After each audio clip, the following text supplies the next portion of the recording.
back to the channel. Thanks for stopping by. Today we are going to be doing an oil change on my truck, and we're going to specifically talk about why I go with T4. We're going to specifically talk about why I went with this version of Hot Shots instead of your typical Stiction Eliminator. If you missed last week's upload, we did the bumper. We went it from chrome to black with Plasti Dip, and I think it looks really good with the painted grill. Now we did that with Plasti Dip.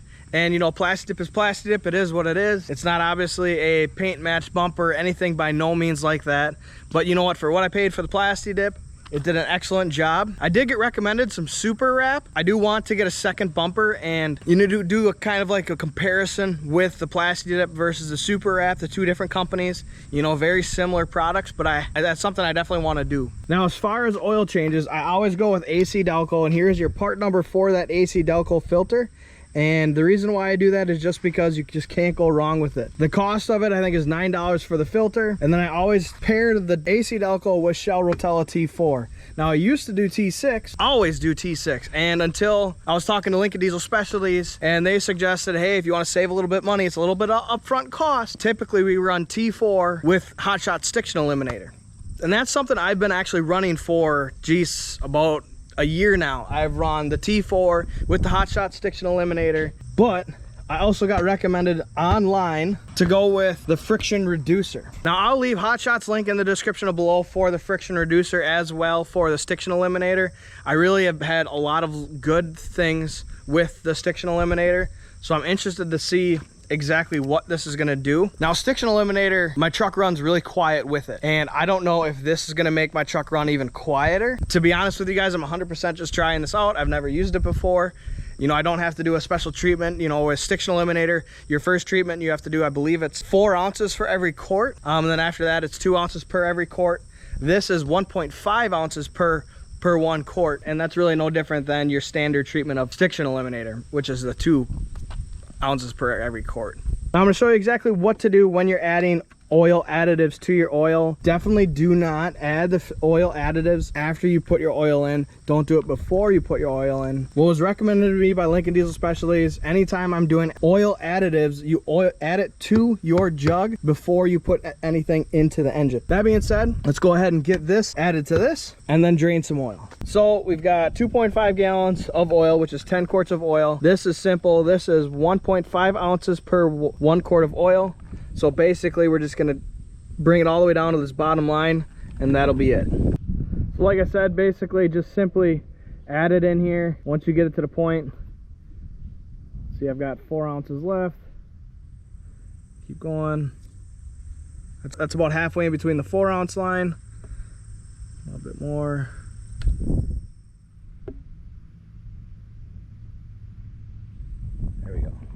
I must say though, this stuff smells pretty good. It's kind of like it kind of smells like a watermelon Jolly Rancher. It's kind of weird, but it smells really good. For those of you that don't know, I'm a big fan of Kroil, and I do believe that Kroil needs to come out with some type of air freshener because Kroil smells absolutely amazing. And for some reason, this stuff smells pretty good. Once you get your jug full of the friction reducer, you're just gonna cover the cap up, you know, shake it up a lot, shake it up really good, get it all mixed up in there, and then simply it's ready for you to pour in your truck once you drain everything out. All right, so right there we have our PPE drain plug. That is a 5/8. We're gonna get that broken. We're gonna get that oil draining. And then up over here, we've got our AC Delco oil filter that once the oil is drained, we will then take that out. We are now draining the oil.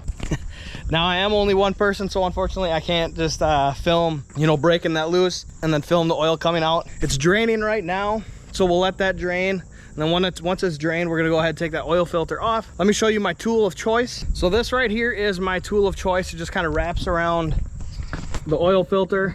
And then when you go to break it loose, it tightens around the oil filter and grabs it. That is currently my tool of choice just because I got that for free. I do wish I had the oil filter wrench that Eric uses. It's extremely nice, and I would highly suggest you getting that over the band style or even the socket style that they make. The wrench, because who cares what the oil filter, you know, if you bend it, you crack it, whatever, you're throwing it away anyways. So it's definitely a much better tool to remove oil filters than any of these other ones. Now, like I said before, here is your oil filter number. I will be leaving this in the link in the description below, as well as some Rotella I just get that from AutoZone. So this is very hard to record down here by myself, but you see it just kind of like slips over this right like this, and then I don't know, let's see if I can get a better view. But once you tighten down on it, you can see it grabs it. And once you get a good grip on it, you can just start cranking on it. So next thing we're gonna try to do, again, this is hard with one person. I'm gonna go ahead and get a little dab of oil on my finger here.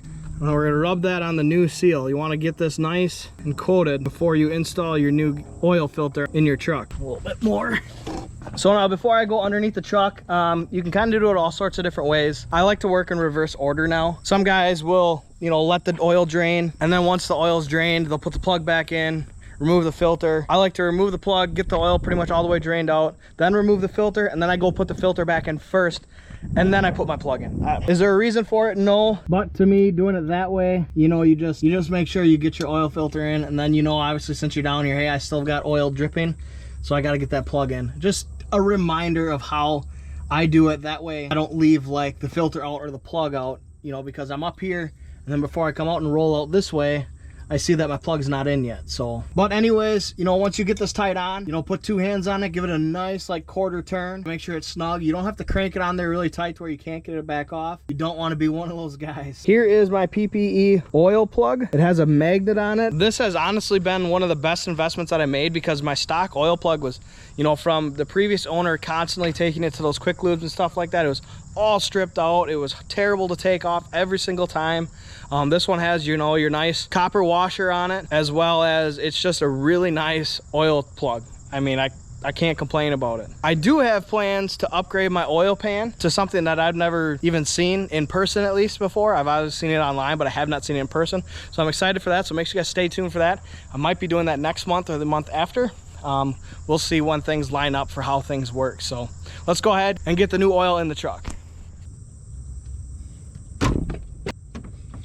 So now we're to the easy part. Now all we got to do is just fill it up. Now, like I said, I put my hot shots in there and then I shook it up real nicely.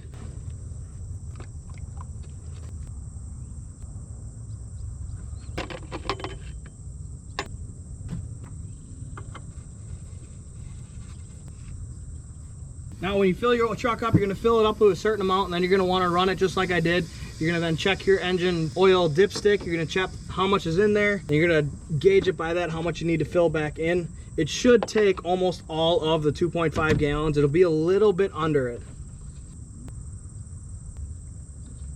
So I then like to take my old oil jug and put it in a bucket. That way when you first pour your oil in, it sometimes like to tip. If it tips, it's not going to completely fall over on you. And then of course you want to dispose of your old oil properly.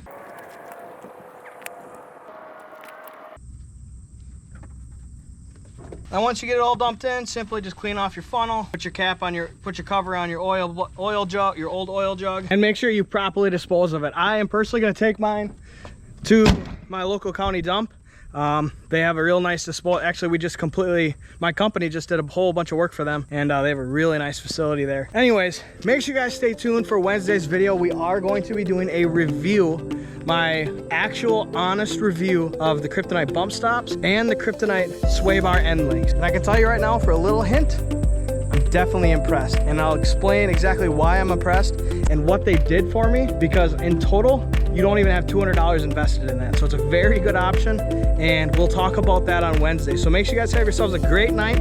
Make sure you guys are keeping up with your maintenance on your trucks. Vehicle maintenance is absolutely crucial to maintaining these older trucks and to make sure that they stay well running and keep lasting the long lives that they've lasted already. Have yourselves a great night, and we'll see you guys on Wednesday.